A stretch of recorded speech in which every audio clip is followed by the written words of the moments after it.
Hello बच्चों, चलिए देखते हैं।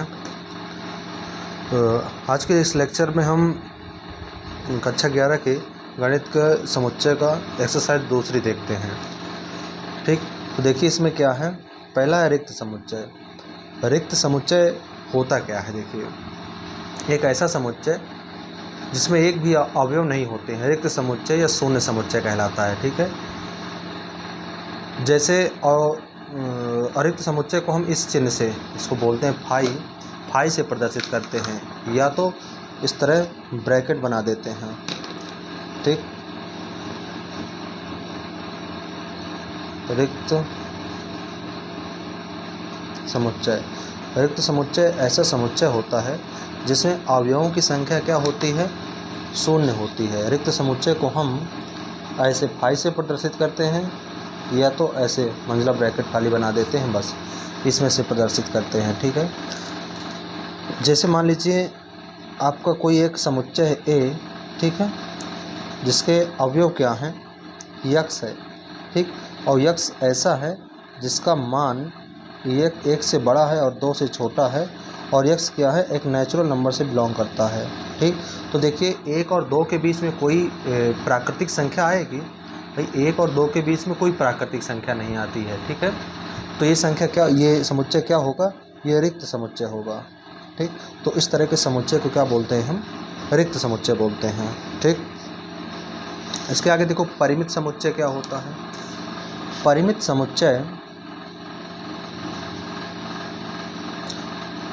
समुच्चय हम उस समुच्चय को कहते हैं जिसमें अवयवों की संख्या क्या होती है? परिमित होती है, सीमित होती है, काउंट किया जा सकता है, गिना जा सकता है। ठीक, जैसे सप्ताह के दिनों का समुच्चय, ये क्या है? एक परिमित समुच्चय होगा, क्योंकि सप्ताह में दिनों की संख्या कितनी होती है? 7 ही होती है। ठीक, और मान लीजिए कि एक समुच्चय यस है। ठीक, एक समुच्चय यस है, ठीक, जिसका मान यक्स है। उस यक्स कैसा है कि यक्स स्क्वायर -16 बराबर 16 है। ठीक, तो अगर हम यक्स का मान निकालेंगे तो क्या आएगा? आपका -4 आएगा और +4 आएगा। तो देखिए इसमें 2 ही अवयव हैं, तो ये समुच्चय क्या होता है? परिमित समुच्चय। और अपरिमित समुच्चय क्या होता है? अपरिमित समुच्चय हम उस समुच्चय को बोलते हैं जिसमें अवयवों की संख्या असीमित होती है। ठीक, जैसे प्राकृतिक संख्याओं का समुच्चय। ठीक, प्राकृतिक संख्याओं का समुच्चय, क्योंकि प्राकृतिक संख्याएं 1 से स्टार्ट होके अनंत तक जाती हैं। ठीक, पूर्ण संख्याओं का समुच्चय। ठीक, ये सब क्या है? अपरिमित समुच्चय हैं। पूर्णांकों का समुच्चय, ये सब क्या है? अपरिमित समुच्चय हैं। ठीक, और देखिए समान समुच्चय क्या होता है। समान समुच्चय हम उन समुच्चयों को बोलते हैं जिसमें अवयवों की संख्या क्या होती है? समान होती है। ठीक, जैसे देखिए समान समुच्चय। ठीक, जैसे मान लीजिए आपके पास एक समुच्चय ए है, ठीक, एक समुच्चय बी है। ठीक, जिसमें देखिए ए में अवयवों की संख्या क्या है? 1 है, 2 है, 3 है। ठीक है, और बी में अवयवों की संख्या 3 है, 1 है, 2 है। देखिए अवयवों के क्रम, इसमें अवयवों के क्रम इसमें मायने नहीं रखता है। देखिए इसमें 1 2 3 समुच्चय ए में अवयव क्या क्या है? 1 2 3 है, और समुच्चय बी में अवयव भी क्या है? 3 1 2, यानी 1 2 3 ही है। ठीक है, दोनों के अवयव समान हैं, इसलिए समुच्चय ए और समुच्चय बी दोनों क्या होंगे? आपस में समान समुच्चय होंगे। ठीक, ये दोनों आपस में क्या होंगे? समान होंगे। ठीक, अब देखते हैं प्रश्नावली 1.2 के देखते हैं। इसमें पहला नंबर क्या दिया गया है? पहला नंबर दिया गया है, निम्नलिखित में से कौन से रिक्त समुच्चय के उदाहरण हैं? ठीक, तो देखिए 2 से भाज्य विषम प्राकृतिक संख्याओं का समुच्चय। ठीक, बताइए 2 से भाज्य कोई विषम प्राकृतिक संख्या होती है? कोई भी प्राकृतिक संख्या, ये क्या है फिर? रिक्त समुच्चय। ठीक, क्योंकि ऐसी कोई विषम संख्या नहीं है दो जो क्या हो? 2 से भाग हो। अरे देखिए 2 से भाग होने के लिए क्या होना चाहिए? इकाई में या तो 2 हो, 0 हो, या तो 2 हो, या तो 4 हो, या 6 हो, या 8 हो। जिसके इकाई में ये संख्याएं होती हैं वही संख्या क्या होती है? 0, वो 2 से विभाज्य होती है, ठीक है। लेकिन अगर ये संख्याएं होती हैं तो संख्या क्या होती है, सम भी होती है, ठीक। तो विषम संख्या, ऐसी कोई विषम संख्या नहीं है जो 2 से भाग हो, तो इसलिए संख्या क्या है, रिक्त समुच्चय। ये समुच्चय क्या है आपका, रिक्त समुच्चय है। दूसरा क्या है देखिए इसका, दूसरा है सम अभाज्य संख्या। सम अभाज्य संख्या, देखिए सम अभाज्य संख्या क्या है, 2 है, क्योंकि 2 ही एक ऐसी संख्या जो सम भी है और अभाज्य भी है, ठीक। इसके अलावा तो ये क्या है आपका, ये रिक्त समुच्चय नहीं है, ठीक। तो ये क्या है आपका, रिक्त समुच्चय नहीं है। थर्ड नंबर देखिए क्या है, तीसरा नंबर है आपका, यक्ष एक प्राकृतिक संख्या है जिसका मान 5 से तो छोटा है और 7 से बड़ा है। बताइए 5 से छोटा प्राकृतिक संख्या क्या होती है, देखिए 5 से छोटा छोटी प्राकृतिक संख्या 1 होगी, 2 होगी, 3 होगी, 4 होगी, ठीक। ये 5 से छोटी प्राकृतिक संख्याएं हैं, ठीक। और दूसरा क्या कह रहा है, कह रहा है कि ऐसा मान होना चाहिए जो 7 से बड़ी हो। तो 7 से बड़ी तो 8 होगी, 9 होगी, 10 होगी, इस तरह इनफाइनाइट तक जाएगी। तो दोनों में कोई भी कॉमन नहीं है, तो ये समुच्चय भी क्या होगा, थर्ड नंबर भी क्या होगा, ये भी क्या है आपका, रिक्त समुच्चय, ठीक। और देखिए चौथा नंबर क्या दिया है आपका, चौथा नंबर दिया है किन्हीं 2 समांतर रेखाओं को उभयनिष्ठ बिंदु। तो ये भी आपका क्या होगा, रिक्त समुच्चय होगा, ठीक। ये जैसे देखिए एक ये है रेखा और इसके समांतर रेखा ये है। समांतर रेखाओं के आपस के बीच की दूरी क्या होती है, हर जगह बराबर होती है। तो अगर हर जगह बराबर होती है तो दोनों रेखाएं एक दूसरे को कहीं नहीं काटेंगी।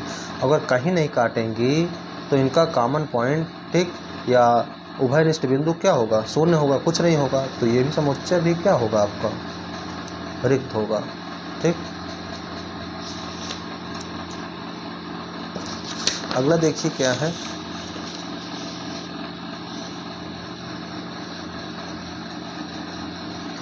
अगला है आपका निम्नलिखित, दूसरा देखिए निम्नलिखित समुच्चयों में से कौन परिमित और कौन अपरिमित है, ठीक। तो देखिए पहला क्या है आपका, वर्ष के महीनों का समुच्चय। तो ये क्या है, दूसरे का पहला, दूसरे का आपका पहला क्या है, वर्ष के महीनों का समुच्चय। तो देखिए वर्ष में 12 महीने ही होते हैं, ठीक, इसको काउंट किया जा सकता है। तो ये क्या है आपका, परिमित है, ठीक, परिमित समुच्चय, ठीक। और सेकंड नंबर क्या है, सेकंड नंबर है आपका 1 2 3 करके दिया है, फिर डैश डैश दिया है, ठीक। तो ये अनंत तक है, प्राकृतिक संख्याओं का समुच्चय है। तो ये कौन सा कैसा समुच्चय है, अपरिमित, ठीक। थर्ड नंबर क्या है देखिए, थर्ड नंबर है आपका 1 से लेके 100 तक है, ठीक। देखो 1 2 3 और कहाँ तक है, 100 तक है, 100 तक है। तो ये क्या है आपका, परिमित समुच्चय है, क्योंकि इसमें कहाँ तक है, अवयव 100 तक है, परिमित है। 100 से बड़े धन पूर्णांकों को समुच्चय।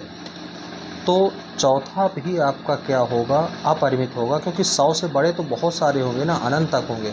तो 100 से बड़े जैसे देखिए 101 और 102, ठीक, इस तरह कहाँ तक होंगे, अनंत तक होंगे। तो ये भी क्या होगा आपका, अपरिमित होगा ना, अपरिमित समुच्चय। पाँचवा नंबर देखिए 99 से छोटे अभाज्य पूर्णांकों का समुच्चय। तो देखिए 99 से छोटे अभाज्य पूर्णांक क्या होंगे, अभाज्य पूर्णांकों का समुच्चय, ये भी क्या होगा आपका, परिमित होगा, ठीक, क्योंकि 99 से छोटे ये इसको काउंट किया जा सकता है, गिना जा सकता है, ठीक। और थर्ड नंबर देखिए,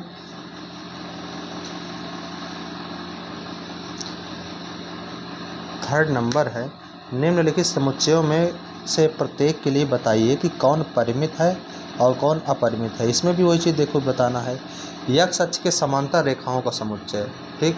तो ये क्या है देखिए आपका अपरिमित है, अपरिमित, ठीक, क्योंकि जैसे देखिए ये वाई एच, ये एक्स अक्ष है, ठीक है, ये वाई एच है। तो एक्स अक्ष के समांतर एक ये रेखा होगी, ये रेखा होगी, ये रेखा होगी, इस तरह अनंत रेखाएं खींची जा सकती है, इसलिए ये क्या होगा, अपरिमित समुच्चय होगा। थर्ड का पहला क्या होगा, अपरिमित। सेकंड नंबर क्या है, अंग्रेजी वर्णमाला के अक्षरों का समुच्चय, तो ये क्या होगा, परिमित होगा, क्योंकि अंग्रेजी वर्णमाला में ए से जेड ही तक तो होते हैं, तो ये क्या होगा, परिमित समुच्चय होगा, ठीक। थर्ड नंबर क्या है, उन संख्याओं का समुच्चय जो 5 के गुणज है, ठीक। तो देखिए ये अपरिमित होगा, क्योंकि देखिए 5 के गुणज तो अनंत होंगे ना, 5 होगा, 10 होगा, 15 होगा, ठीक, इस तरह अनंत होगा, तो ये भी क्या होगा आपका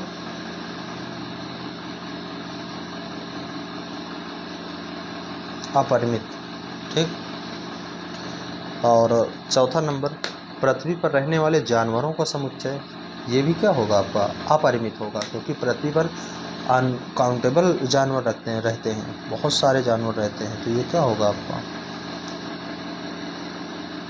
अपरिमित, ठीक। और पांचवा क्या है, मूल बिंदु 0 0 से होकर जाने वाले वृत्तों का समुच्चय, ठीक। तो ये भी आपका क्या होगा, अपरिमित होगा, क्योंकि देखिए जैसे ये बनाया, यहाँ पे क्या होता है, मूल बिंदु होता है 0 0, अब यहाँ से जाने वाला वृत्त क्या होगा, ये एक वृत्त हो सकता है, ये एक वृत्त हो सकता है, ये एक वृत्त हो सकता है, ठीक। तो मूल बिंदु से जाने वाले वृत्तों कितने हो सकते हैं, अनंत हो सकते हैं, तो ये भी कैसा होगा, अपरिमित समुच्चय होगा, ठीक। अब देखना, इसमें बताना है कि निम्नलिखित में बतलाइए कि ए बराबर बी है अथवा नहीं। तो देखिए ए में क्या क्या है, ए बी सी डी, और बी में क्या है, डी सी बी ए। तो ये क्या, पहला वाला क्या है, पहला वाला आपका बराबर है, चौथे का पहला क्या है आपका, ए बराबर बी है।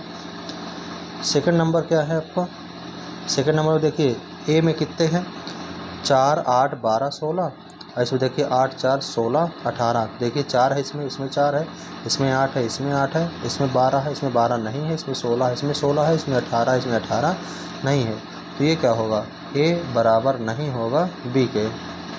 और थर्ड नंबर देखिए 2 4 6 8 10, और ये क्या है, यक्स बी में ऐसे अवयव हैं जो सम हैं और क्या है 10 के बराबर या 10 से छोटे हैं, तो ये क्या बनेगा आपके भाई, बी में आपके क्या समुच्चय बनेंगे, ये थर्ड नंबर है, बी में अवयव क्या बनेंगे, 2 4 6 8 और 10। तो देखिए ए बी दोनों आपस में क्या है, बराबर हैं, तो इसमें भी क्या होगा, ए बराबर होगा बी के। और चौथा नंबर क्या है, चौथा नंबर है ए एक समुच्चय है जिसके अवयव क्या है, संख्या 10 का एक गुणज है, ठीक, 10 का एक गुणज है, और इसमें देखिए क्या है आपका, ये 10 का एक गुणज कहने का मतलब ये ए क्या निकलेगा आपका, 10 होगा, 20 होगा, 30 होगा, ठीक, इस तरह कहाँ जाएगा, अनंत तक। और बी में क्या दिया गया है इसका, बी में दिए गए हैं 10 15 20 25, तो देखिए क्या है, ये बराबर नहीं है आपस में, तो इसमें क्या होगा, ए बराबर नहीं होगा बी के, ठीक। अब देखते हैं पांचवा नंबर,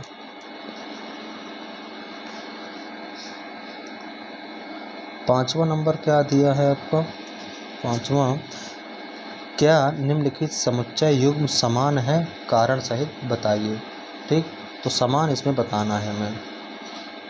देखिए ए में अवयव क्या क्या हैं, 2 3, बी में क्या है, तो देखिए तो ए के अवयव इसमें लिख लेते हैं, ए के अवयव क्या है, 2 3, और बी के अवयव क्या हो, बी के अवयव एक समीकरण दिया है, इसको हल करना पड़ेगा। देखिए समीकरण क्या है, x square plus 5x plus 6 बराबर 0, तो गुणनखंड करेंगे तो कितना हो जाएगा, plus 3x plus 2x plus 6 बराबर 0, तो यहाँ से x कॉमन लेंगे तो कितना आएगा, x प्लस 3 प्लस 2 कॉमन लेंगे तो x प्लस 3 बराबर 0, तो x प्लस 3 और x प्लस 2 बराबर 0, तो x प्लस 3 बराबर 0, तो x बराबर क्या आ जाएगा -3। इसी तरह ये x बराबर -2 आ जाएगा। तो b के अवयव क्या आएंगे -2 और -3। तो देखिए क्या दोनों आपस में बराबर है, क्या समान है क्या? तो दोनों आपस में बराबर नहीं है, क्योंकि a में प्लस के हैं और b में क्या है माइनस के हैं। तो इसको लिखेंगे कि a बराबर नहीं है b के। ठीक, अब देखिए सेकंड नंबर क्या है आपका। सेकंड नंबर में एक समुच्चय दिया है a। ठीक है, ए क्या है, पालो शब्द का एक अक्षर है। तो पालो के इसका समुच्चय बनाओ तो FOLW। ठीक, और बी वॉल्व, तो क्या हो जाएगा WOLF। देखिए बराबर है, तो देखिए दोनों के अवयव आपस में क्या है बराबर है। तो समुच्चय ए बराबर होगा समुच्चय बी के। ठीक, अब देखिए अब इसमें क्या करना है। अगला नंबर 6 नंबर क्या है। 6 नंबर में देखिए नीचे दिए गए समुच्चयों में से समान समुच्चयों का चयन कीजिए। ठीक, देखिए समान इसमें कौन कौन से हैं। 6 नंबर आपका 6 नंबर देखिए ए क्या है 2 4 8 12। ठीक, और देखिए ए के बराबर कौन है 2 4 8 12। 2 4 8 12 है कहीं पे 2 4 8 12, तो ए बराबर नहीं है। ठीक, अब देखिए बी 1 2 3 4। देखिए कहीं इसमें है 1 2 3 4। देखिए बी बराबर है डी के। बी समुच्चय बराबर है किसके डी के। और 4 8 12 14 सी किसी के बराबर नहीं है। ई और जी आपस में बराबर है, तो ई बराबर है किसके जी के। ठीक, ई और जी आपस में क्या है दोनों बराबर है। और देखिए जिसमें क्या है 0 1। ठीक, तो यही दो हैं, बी बराबर है डी के और ई बराबर है जी के। ठीक, तो यहाँ से आपका एक्सरसाइज 1.2 कंप्लीट होती है। अगले लेक्चर में देखेंगे उप समुच्चय। ठीक।